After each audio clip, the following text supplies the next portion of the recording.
There are moments in this world that stop time.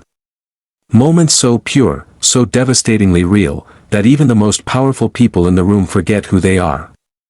What happened on that stage at America's Got Talent was one of those moments. And if you think you know this story, I promise you, you do not. His name was Marco. 12 years old. Born in a small province in the Philippines where electricity was a luxury and clean water sometimes wasn't guaranteed. His mother worked 3 jobs. His father had left when Marco was 5. The boy grew up in a house made mostly of corrugated tin and prayers. He didn't have toys. He didn't have games. What he had was a monkey named Kiko, and the bond between them was the kind of thing scientists can spend their entire careers trying to explain and never quite get right. Kiko wasn't a pet in the way most people understand the word. Kiko was a rescue. Found alone in the forest as an infant after his mother was killed, Kiko had been brought to Marco's uncle, who had no idea what to do with a baby monkey clinging to everything it could reach. Marco was 7 when he first held Kiko. And according to everyone who witnessed it, Kiko stopped crying the moment Marco's arms wrapped around him. They were inseparable from that day forward. What started as 2 lost creatures finding comfort in each other slowly became something extraordinary. Marco began to notice that Kiko could mimic rhythm.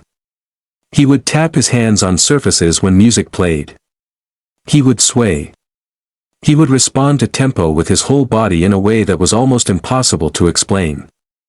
Marco, who had been teaching himself guitar on a borrowed instrument with 2 missing strings, started playing for Kiko every single night. And Kiko would perform. Not tricks. Not trained behaviors. He would genuinely move with the music in a way that made neighbors stop walking and stand in silence outside their window. Word spread. A local video taken on a cracked phone screen went quietly viral in the region. Somehow it reached a producer. Somehow that producer made a call. And somehow, a 12-year-old boy from a tin roof house in the Philippines found himself standing in the wings of one of the biggest stages in American television, holding a monkey in a tiny vest, absolutely terrified. The audience didn't know what to expect. Some laughed when they saw Kiko. Simon Cowell raised an eyebrow. Howie Mandel leaned forward with that look he gets when he's trying to decide if something is going to be brilliant or a disaster. And then the music started. Marco played. Not perfectly. His fingers trembled at first and he nearly lost the chord in the second measure. But then something shifted. He closed his eyes. And Kiko, as if sensing the exact moment his boy needed him most, began to move. Slow at first, then sweeping, then with this breathtaking awareness of every rise and fall in the melody. The crowd went from laughing to silent in about 4 seconds.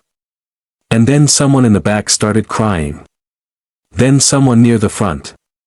Then the camera caught Sofia Vergara pressing her hand to her mouth. By the time Marco reached the final note, the entire auditorium was on its feet.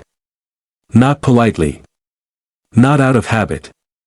They were standing because something had entered that room that didn't have a category. It wasn't a magic act. It wasn't a comedy bit. It was a boy pouring everything he had into 6 strings, and a monkey who loved him enough to make the whole world pay attention.